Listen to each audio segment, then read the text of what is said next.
Hello everyone, I'm John Eggins. Thank you for joining us. This is Your Vote Matters, another of EMTV's election awareness programs where we talk to political party leaders on their party platforms and policies and see how they differ in delivery, if at all. We also talk to those behind the preparations like the Electoral Commission, police, and get commentaries from political experts. Today we have Dr. Alphonse Gelu, the head of OLIPEC, the organic law on the integrity of political parties and candidates. Dr. Gelu, thank you for coming on board. Thank you, John, and it's a pleasure. You all right? Yes, I'm fine. I'm very well, thank you. Okay. OLIPEC, not many people know about their organization yet. It is a very, very important part of our political and election process in the country. Yes. Recently, you've traveled the country. Yes. You've been the mouthpiece. You were telling everybody about your work and your organization. Exactly. Tell me about it. Thank you. In fact, for us at the registry, from 2017 election, after the election, now we have an electoral cycle that starts after the return of writs up to the issue of writs for 2022. Okay. So in between, we need to go out. It is our responsibility. And for us at the registry of political parties, we take this matter seriously. Okay. And the reason why we take this matter seriously is because we need to get our people to know about these political parties. Absolutely. Political parties are very important in our democracy. Political parties are very important in our parliamentary system of government. And political parties are important for our people. Absolutely. Now, these are institutions. Yeah. And what we're trying to build is, we're trying to build parties to be strong, democratic institutions. So we need to go out and tell our people about these political parties. Which areas have you gone to so far today? It looks like we've covered the entire country. Okay. But we've covered the entire country in relation to one of those other activities that we were doing, and that is on the mentoring of our intending women candidates. Okay. All right. But beside that, we've conducted 2 political party expos. And these expositions, the first was in June in Mount Hagen, and the second was in September in Kokopo. Okay. And in both of those expositions, we brought political party executives with us for them to talk to the public in those respective provinces, for them to tell them about their policies.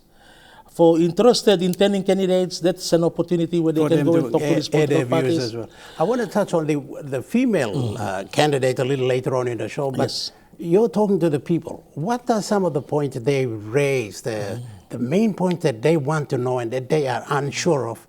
Yes. What are the general points there? The first one is basically on party policies. Okay. Our people out there, they want to know about the policies of these political parties.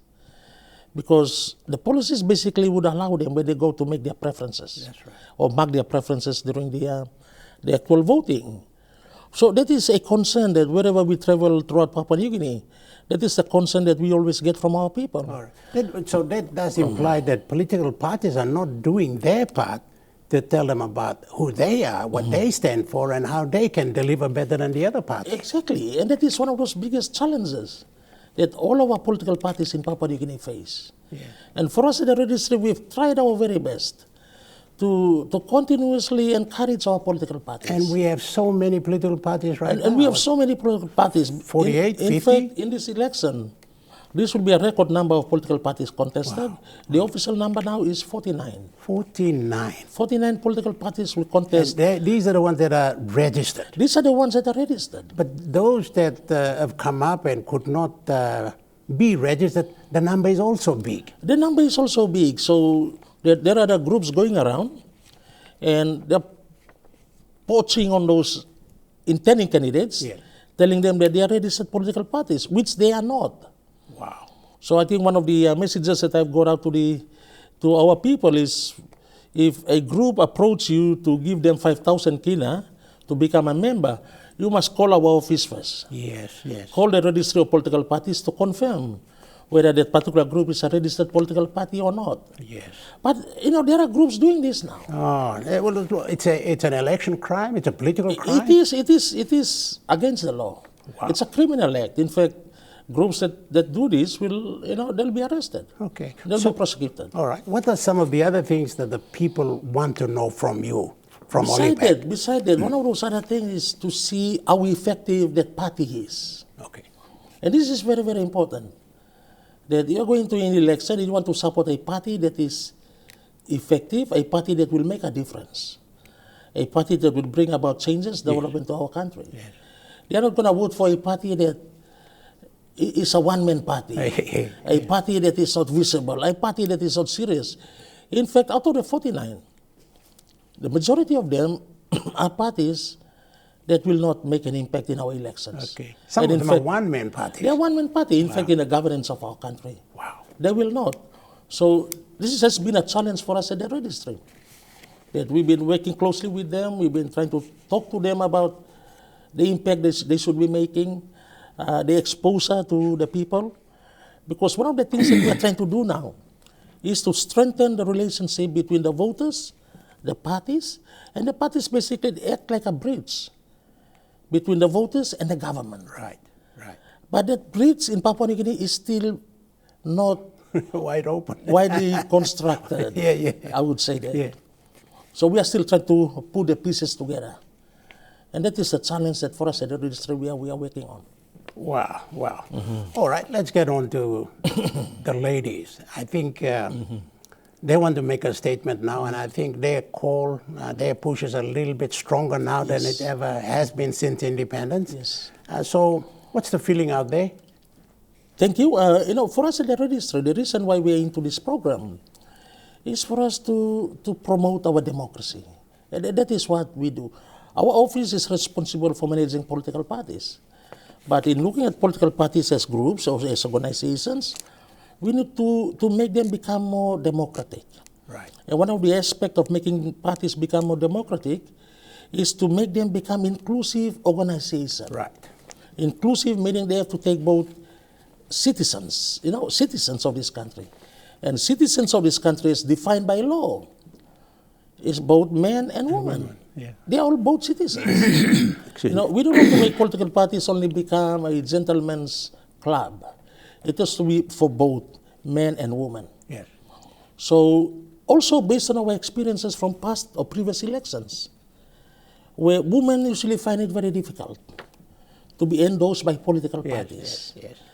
So then we decided they know they're not strong enough to be elected. Exactly. So then we decided to come up with this program. And the program, as we called it, is the mentoring of women. And the mentoring of our women was basically to prepare them. Prepare them a year before the issue of rates. Okay.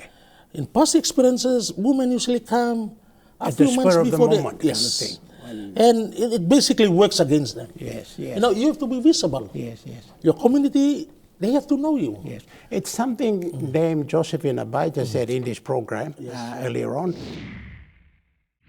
To tell you the truth, the women must get elected like everybody else. Dame Abaita is correct there. Yes. So one of the little things that we've worked with them is for them to know their district. If you're contesting for a particular district, you must know all the wards there, the LLGs there, the rivers, the mountains, the languages that the people speak. Yeah. You have to know as a candidate. Don't think that you can just come up one day and the next day you put your hand up. No, you will not make it. Yes. And Papua New Guinea politics, that will be very challenging. Yes.